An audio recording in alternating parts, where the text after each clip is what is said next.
The Terrible Secret of Animal Crossing Part 5. Not Alone. Could there really be someone else like me nearby, trapped in a hellish summer camp nightmare? I have so many questions, but can only fit a few in my reply. Dear Penny, I was kidnapped too. Where are you from? How long have you been here? Send more balloons ASAP. From Billy. The next challenge is how do I get a response back to her? With the wind blowing westward, a balloon of my own would drift the wrong direction, away from Penny. And besides, where would I get a helium balloon? My mind's racing, but I pause when I vaguely remember Nook selling a child's slingshot at his store. A crazy idea occurred to me. I purchased the slingshot as casually as possible. Honestly, I don't think Nook cares what I do anymore. A few days ago, I noticed an axe on display. It must have been a mistake. Was he really cocky enough to sell me a weapon? Was he taunting me? You might want to limit yourself to only cutting trees that are in the way. One of these days, Nook. Anyway, using the largest hollow seashell I could find, I tuck my folded up note inside and draw a glaring red X on the outside. I head to the eastern rock wall. With all the strength an exhausted child can muster, I raise my slingshot and let my message in a shell fly over the artificial-looking wall. I was lucky. It cleared the peak. On the wind, I could faintly hear the crumbling of loose gravel as it tumbled down the other side. I prayed my hunch would pay off, and once again I was forced to wait. Forced to rely on the goodwill of a stranger who would inevitably let me down. When I wasn't digging, I was staring to the east, praying for the slightest hint of the sun glistening off a shiny inflated orb. I ran through the hundreds of scenarios that would lead to my inevitable disappointment. Maybe Penny was caught and punished. Maybe she didn't exist. Maybe she's actually hundreds of miles away.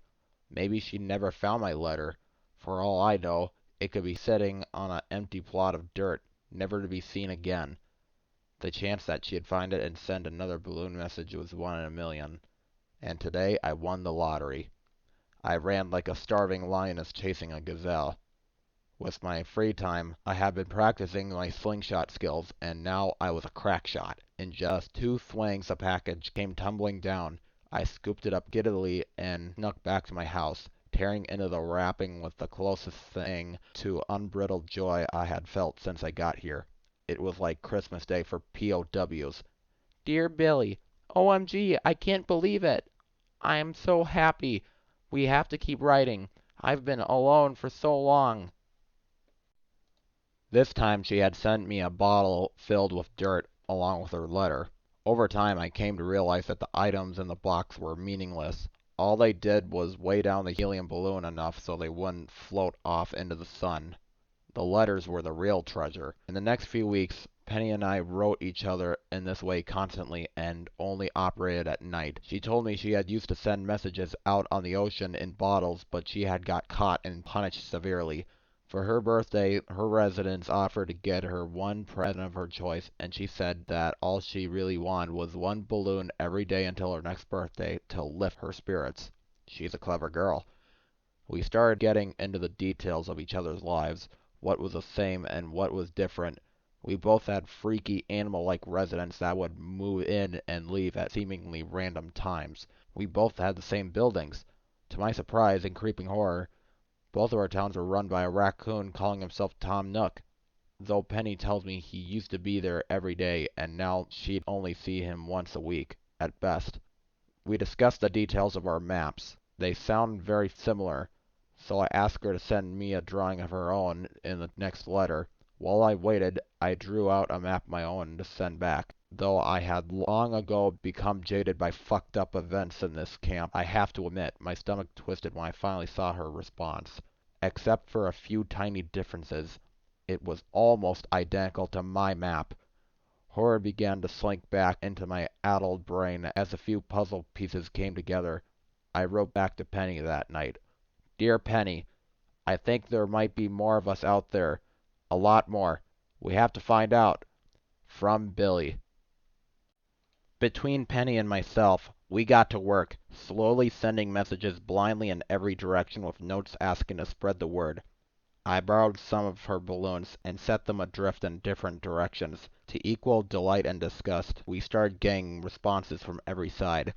Jack, Sarah, Aaron, Jimmy, Philip, Emily. Names were starting to roll in, and most of them were confused and surprised that there was anyone else out there at all.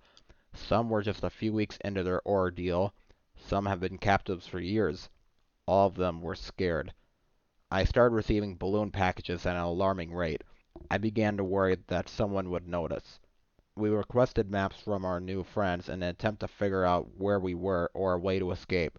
As various drawings started to come together, I never got used to the fact that they were all virtually carbon copies, all walled in outdoor cages. I was surprised to find myself start to get excited.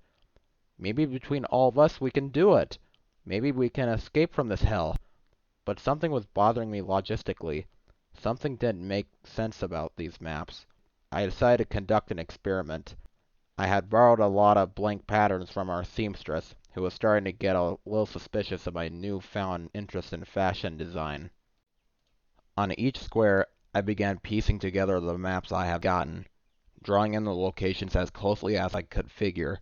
I used blue to show the beach area and brown lines to show the camp walls. Little white lines marked the gate leading out of each camp. It turns out the camps shared walls, which, luckily for us, was the only thing that allowed Penny to find my messages. I put a big X over my camp and an O on Penny's. Over time, the bigger image started to form in my head. Trying to figure out where everyone was located in relation to each other was turning out to be tricky. I had to break it into several larger sheets. I needed space wide enough to lay all this out and get a good look. In the dead of night, I dragged out my creation behind the museum where nobody would see me and started to put together the puzzle I had stitched together thanks to the work of dozens of small, bruised, and bleeding hands. Crap. How big is this place? Oh no. Oh God, no. Please don't be right. A fucking island? For the first time in months, I fell to my knees and cried.